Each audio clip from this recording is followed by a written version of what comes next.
दीपावली का आध्यात्मिक अर्थ आपसे कहता हूँ। हमारे भीतर अंधेरा क्या है और रोशनी कैसे हो। चार मुख्य बातें हैं जो हमारे भीतर हमें अंधकारपूर्ण बना रही हैं। पहले इनको समझ लें, फिर इसका विपरीत प्रकाश क्या हो सकता है, उसकी साधना कैसे हो। बच्चे का जन्म होता है बड़ी भयभीत अवस्था में। पहली बार उसकी आंखें खुलती हैं, कान खुलते हैं, छोटी छोटी आवाज़ भी उसके लिए भयंकर शोर जैसी है, हल्की सी रोशनी भी उसके लिए चकाचौंध करने वाली है। घबरा जाता है, पहली बार वह सांस लेता है, उसके फेफड़े फैलते हैं। यह घटना भी उसके लिए बहुत विचित्र है। 9-10 महीने माँ के गर्भ में वह श्वास भी नहीं ले रहा था, परिपूर्ण शांति आनंद में था। जन्म होते ही सांस चलती है। परिवार के लोग तो खुश हो रहे हैं कि बच्चे का जन्म हुआ, एक नया मेहमान आया, लेकिन बच्चे पे क्या बीत रही, जरा उसकी तरफ से सोचो। उसके लिए सर्वाधिक भयानक घटना घट रही है। हम जिसको जन्म कह रहे हैं उसके लिए वह मौत जैसी है। वो जिस सुविधा में बिना कुछ किए माँ के गर्भ में 9 महीने था, वो स्थिति उससे छीन ली गई और अचानक एक नई परिस्थिति में उसे धकेल दिया गया है। ये बर्थ प्रोसेस दर्दनाक है और बहुत भय बच्चे के भीतर पैदा करती है। तो भय हमारी बहुत मूलभूत मुसीबत है। फिर यह भय और कई रूप ले लेता है। असुरक्षा, अकेलापन, भांति भांति के भय, बीमारी का भय, प्राकृतिक प्रकोप का भय, दुर्घटना का भय, न जाने कितने रूप। उसकी शुरुआत जन्म से ही हुई है। इसके बाद जब बच्चे की नाल काट दी जाती है, वह माँ से पृथक हो जाता है। पहली बार उसे अपने होने का एहसास होता है कि मैं हूँ। अहम भावना, जब वह माँ से जुड़ा था तो माँ के माध्यम से पूरे जगत से जुड़ा था। वह परमात्मा के संग एकात्म था। न उसे अपने होने का पता था उस समय, न माँ के होने का पता था। वह ब्रह्म के संग एक था। अब पहली बार उसे पता चलता है कि मैं अलग थलग हूँ। यह विराट विश्व और एक छोटा सा मैं। और जैसे जैसे बच्चा बड़ा होना शुरू होता है, उसका अहम भाव क्रमशः मजबूत होने लगता है।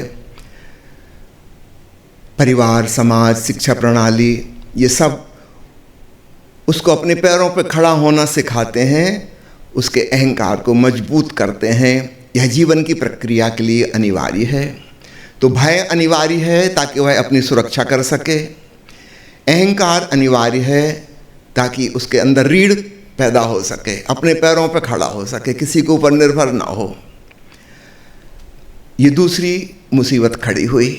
अब तीसरी मुसीबत खड़ी होती है, वह है शिक्षा, जानकारी, विचार, विचार और विचार, विचारों का ढेर। एक मनोवैज्ञानिक ने हिसाब लगाया है कि आज से 600 साल पहले एक व्यक्ति को दिन भर में जितनी जानकारियां और विचार मिलते थे, आज के शहर में रहने वाले सभ्य व्यक्ति को उससे 600 गुना ज़्यादा अधिक विचार प्रतिदिन प्राप्त होते हैं। अखबार हैं, टीवी हैं, मोबाइल हैं, लगातार बम्बार्डिंग हो रही है थॉट्स की, अनावश्यक जानकारियों की। ये हमारे भीतर एक प्रकार की यांत्रिकता पैदा कर देते हैं। हम परिपूर्ण होश में नहीं रह पाते। एक तंद्रा जैसी छाई रहती है, भीतर ही भीतर लगातार मोनोलॉग चलता रहता है, आंतरिक वार्तालाप। हम एक मूर्छा जैसी अवस्था में रहते हैं, जैसे सपने में जी रहे हों। ये तीसरी नई मुसीबत होती है। फिर चौथी मुसीबत है, जब हम भयवश, अहंकारवश और विचारों की इस भीड़ के तनाव से परेशान हो जाते हैं, तो हम जिंदगी में बहुत दुखी होते हैं, टेंशन में होते हैं, एम्बिशन में होते हैं, भांति भांति की कामनाएं और वासनाओं से ग्रस्त। और उसकी वजह से फिर षटरिपुएं हमें घेर लेती हैं। क्रोध, लोभ, मोह, ईर्ष्या, द्वेष इत्यादि इत्यादि। इन सब की वजह से हमारा जीवन नरक की कहानी हो जाता है। और जब साधु महात्मा समझाते हैं कि यह जीवन ही नरक है, और साधक को चाहिए वह ऐसे उपाय करे कि आवागमन से मुक्त हो जाए, जीवन से छुटकारा हो जाए, दोबारा आना ही ना पड़े। तब संपूर्ण जीवन के प्रति हमारे मन में अपमान, निंदा, आलोचना, घृणा पैदा हो जाती है।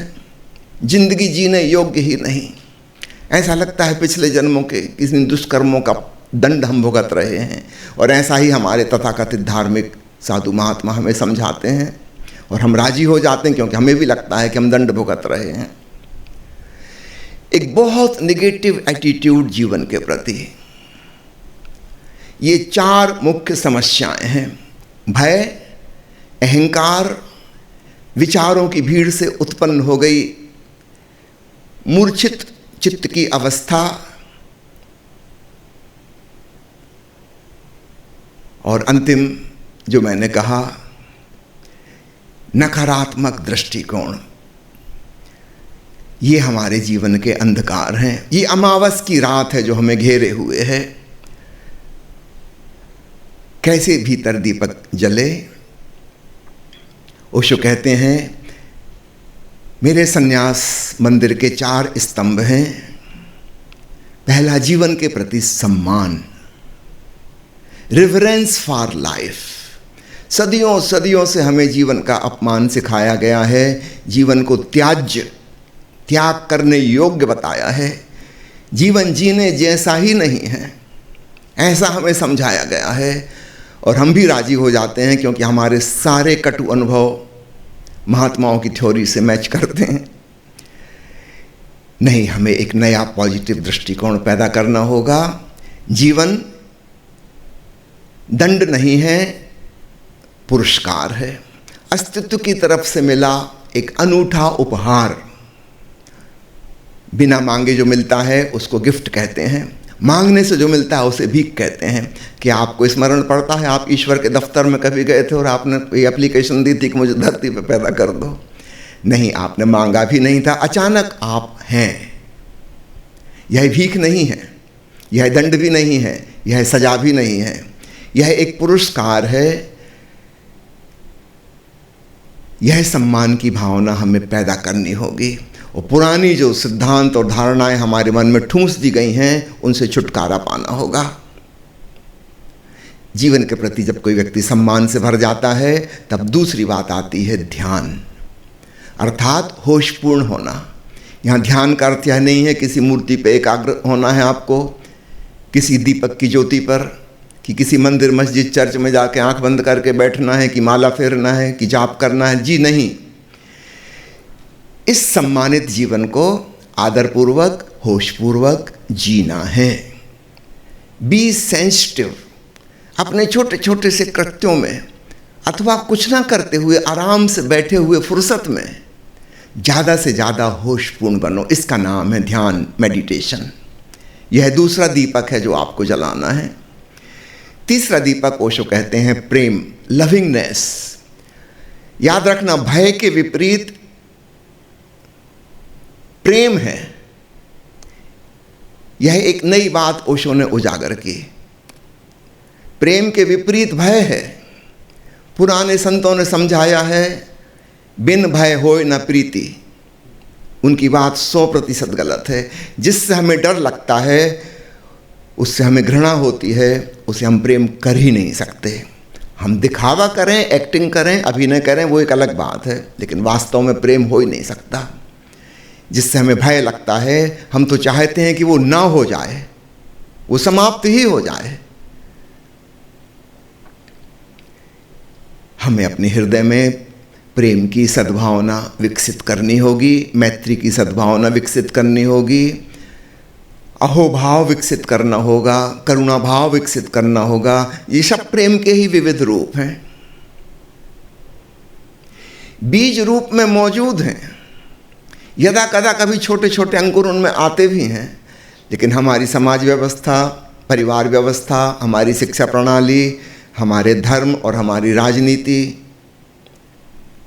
जिन्होंने हमें प्रतिस्पर्धा सिखाई है, वे उन अंकुरों को कुचल देते हैं और कभी भी हमारे भीतर सद्भावना का वृक्ष उत्पन्न नहीं हो पाता। खूब सजग होकर, सम्मान से भरकर आपको अपने हृदय में सद्भावनाओं का विकास करना है। संक्षेप में इसको कह लें प्रेम। सीधा हम भय के साथ कुछ नहीं कर सकते, जैसा कि सीधा अंधेरे के साथ कुछ नहीं कर सकते, किंतु रोशनी के साथ कुछ किया जा सकता है, प्रेम भाव उत्पन्न किया जा सकता है, और तो हम पाएंगे भय से छुटकारा हो गया। जब हम ध्यान साधेंगे तो मूर्छा से छुटकारा हो जाएगा। जब हम जीवन के प्रति सम्मान भाव साधेंगे तो जो लाइफ कंडमनेशन नेगेटिव एटीट्यूड बन गया है उससे छुटकारा हो जाएगा। अब बचती है आखिरी बात, अहंकार, जो कि अत्यंत सूक्ष्म है। अहंकार से मुक्ति कैसे होगी? हमारे किसी करने से नहीं होगी, क्योंकि कर्ता भाव स्वयं ही अहंकार है। हम कुछ भी करेंगे उसी में ईगो आ जाता है कि मैंने यह किया। अगर हम किसी ऐसे आयाम में प्रवेश कर जाएं जहां मेरे करने का सवाल नहीं है, चीज़ें हो रही हैं, उदाहरण के लिए ओंकार श्रवण, आप उस संगीत को बजा नहीं रहे, कोई अन्य भी नहीं है जो बजा रहा है, बस वो बज रहा है, अनाहत नाद, वो अस्तित्व की धुन है। जैसे जैसे आप ओंकार में लीन होने लगते हैं, अहंकार पिघलने लगता है, विलीन होने लगता है।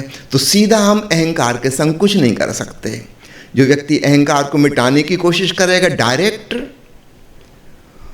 वो झूठी विनम्रता साध लेगा, वो और भी खतरनाक अहंकार है। नहीं, आप ओंकार में डूबें।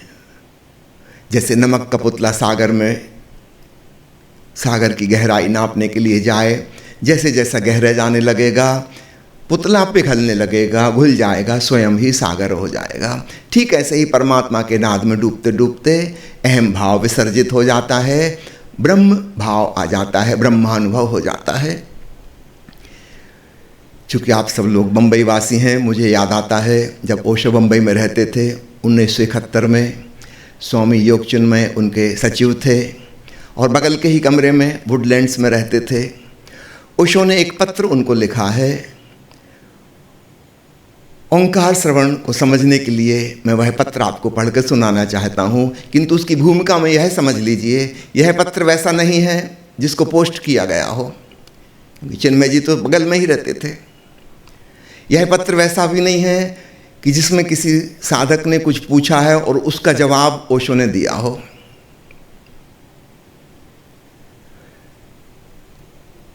नई किताब छपने जा रही थी अंग्रेजी में पत्र संकलन की, उसमें कोई 2 पेज कम पड़ रहे थे, तो चिन्मय जी ने अनुरोध किया, वही संपादक थे इस किताब के, कि भगवान 2 पत्र और चाहिए।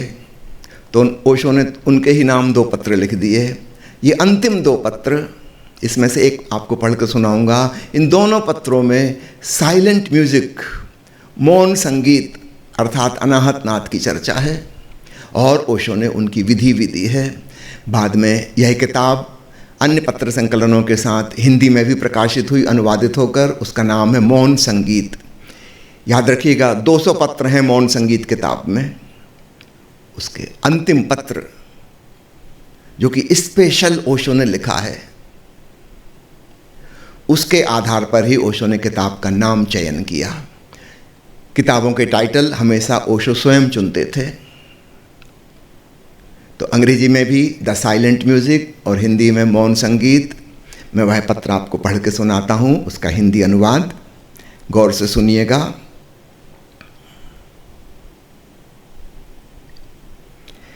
प्रिय योगचिन्मय प्रेम, ध्वनि से ध्वनि शून्यता में जाना ही अध्यात्म का मार्ग है।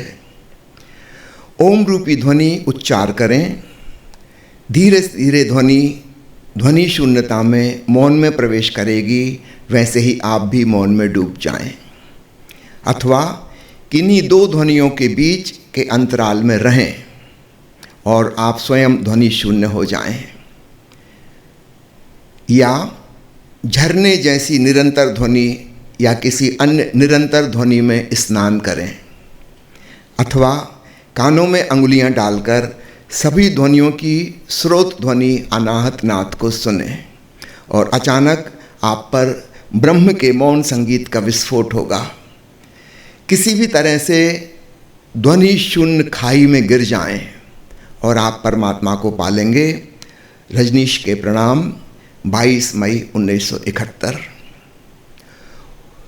ओशो जिसे ब्रह्म कहते हैं, याद रखिए उसका स्वरूप, उसका अनुभव क्या है, ठीक वही जो उन्होंने अपनी ध्यान विधि नाद ब्रह्म में इशारा किया है।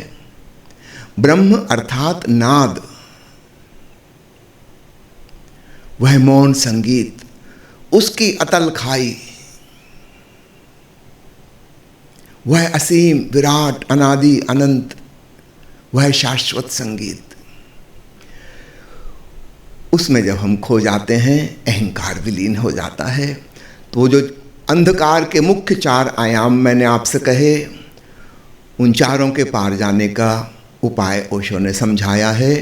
पुनः दोहरा दूं, सन 1981 में लंदन में एक बहुत बड़ा सन्यासियों का सम्मेलन होने वाला था। आयोजक ने पूछा कि भगवान, क्या आप वहाँ आने वाले सन्यासी मित्रों को, आपके प्रेमियों को कोई संदेश देना चाहेंगे? ओशो ने कहा कि हाँ, उन सबको बताना कि मैं जिस संन्यास मंदिर का निर्माण कर रहा हूँ उसके 4 मुख्य स्तंभ हैं: जीवन का सम्मान, ध्यान, प्रेम और तुरिया। और फिर तुरिया को उन्होंने समझाया अनाहत नाद से, ओंकार से।